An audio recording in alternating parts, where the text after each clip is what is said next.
سوالات میرے پاس موجود ہیں. علماء کرام آ چکے ہیں لیکن آہستہ آہستہ یہاں تک پہنچ رہے ہیں. اور علامہ صاحب اتفاق دیکھیے، میں ابھی کہہ رہا تھا کہ کچھ سوالات جو آتے ہیں اس میں خاص طور سے اگر لکھ دیا جائے تو یہ میرے پاس پہلا ہی سوال جو پہنچا وہ آپ ہی کے لیے ہے.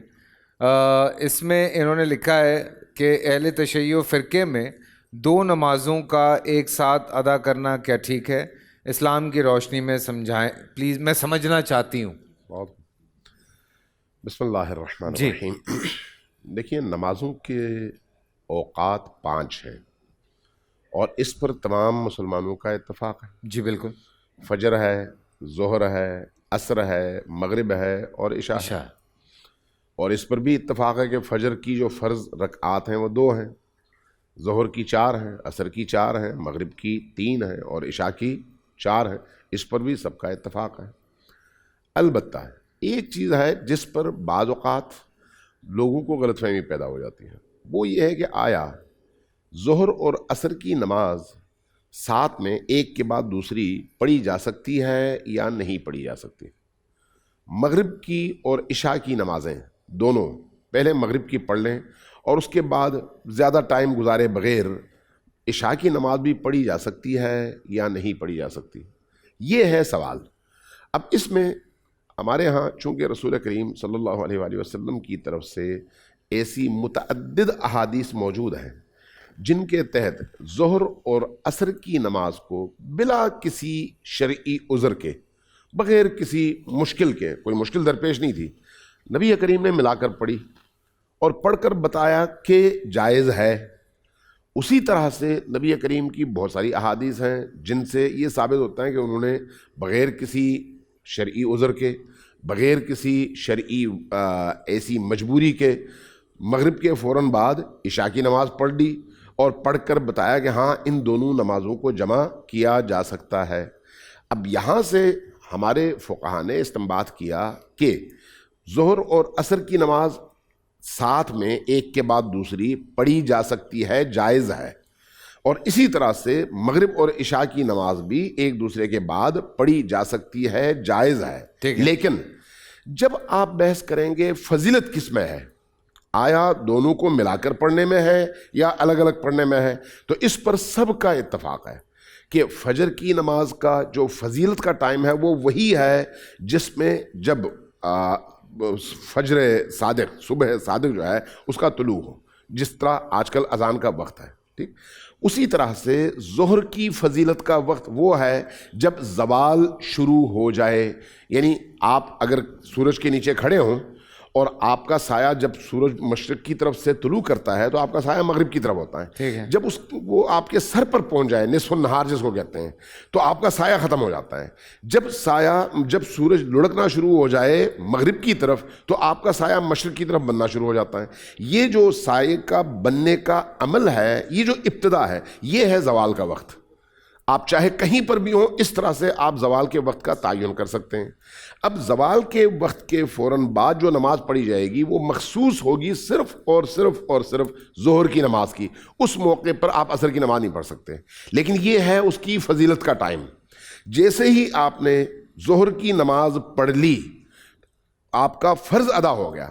اب آگے جو ٹائم ہے وہ عصر اور ظہر کے درمیان مشترک ٹائم قرار دیا جاتا ہے. اسی وجہ سے، انہی احادیث کی وجہ سے، چونکہ وہ مشترک ٹائم ہے، اگر آپ اس مشترک ٹائم میں عصر کی نماز پڑھنا چاہیں تو کوئی حرج نہیں ہے. لیکن فضیلت یہ ہے کہ آپ صبر کریں، سایہ آپ کے قد کے برابر ہو جائے. تقریباً گھنٹہ، سوا گھنٹہ، 1.5 گھنٹہ لگ جاتا ہے. مختلف علاقوں میں مختلف صورت بنتی ہے اور مختلف موسموں میں مختلف. تو اس کے بعد پھر جو فضیلت کا ٹائم ہوگا، یعنی آپ کا سایہ آپ کے قد کے ایک برابر ہونے کے بعد جو بڑھنا شروع ہوگا، وہ ہے آپ کے عصر کی فضیلت کا ٹائم. اس لیے اگر آپ الگ الگ پڑھیں اور عصر کو عصر کی فضیلت کے موقع پر پڑھیں تو وہ زیادہ ثواب ہے. لیکن اگر کسی بھی وجہ سے یا بغیر کسی وجہ کے ظہر کے فوراً بعد عصر کی نماز پڑھنا چاہیں تو اجازت ہے، کوئی حرج نہیں ہے.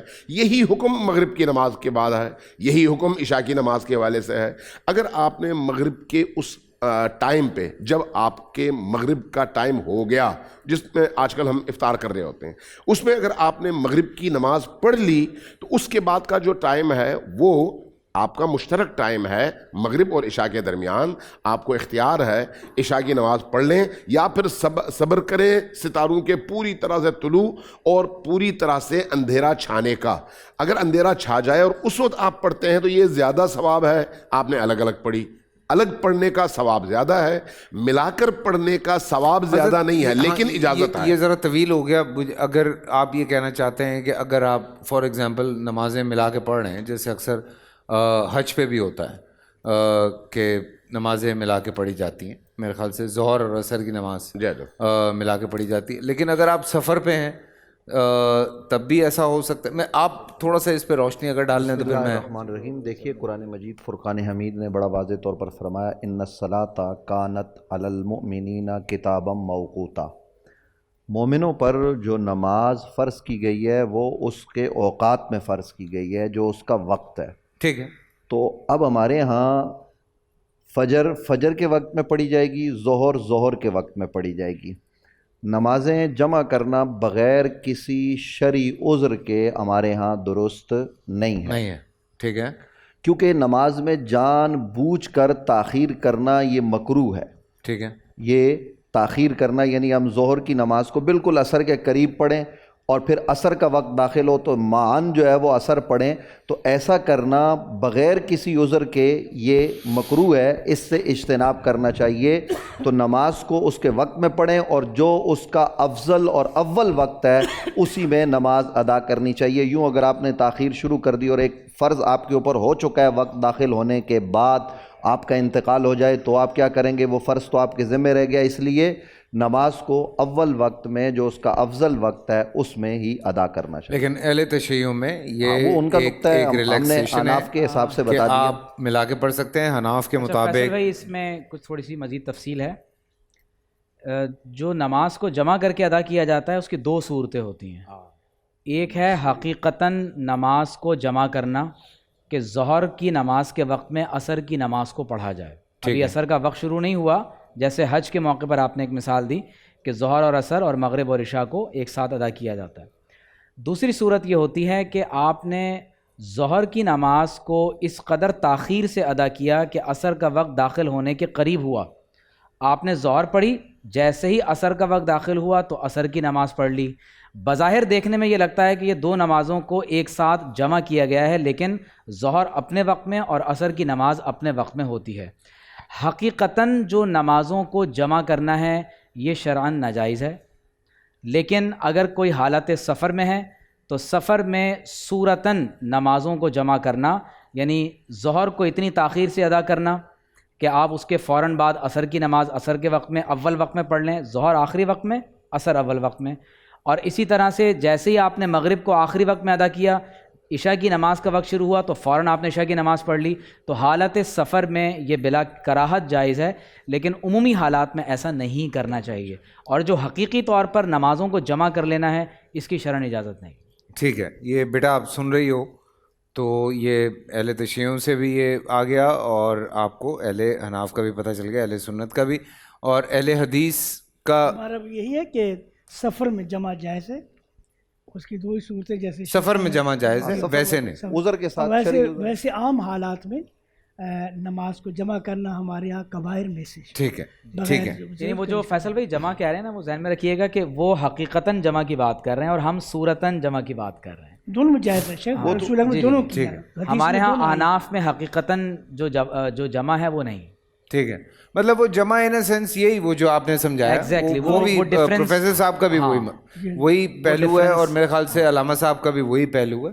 جمع ان سینس کہ ظہر اگر لیٹ ہو گئی تو آپ پھر ذرا سا وہاں تک لے جائیں کہ آپ نے ظہر پڑھی اور اس کے بعد جیسے عصر شروع ہوئی آپ نے عصر پڑھ لی, تو مطلب آپ وہیں موجود رہے اور آپ نے اس طرح سے ادا کر لی.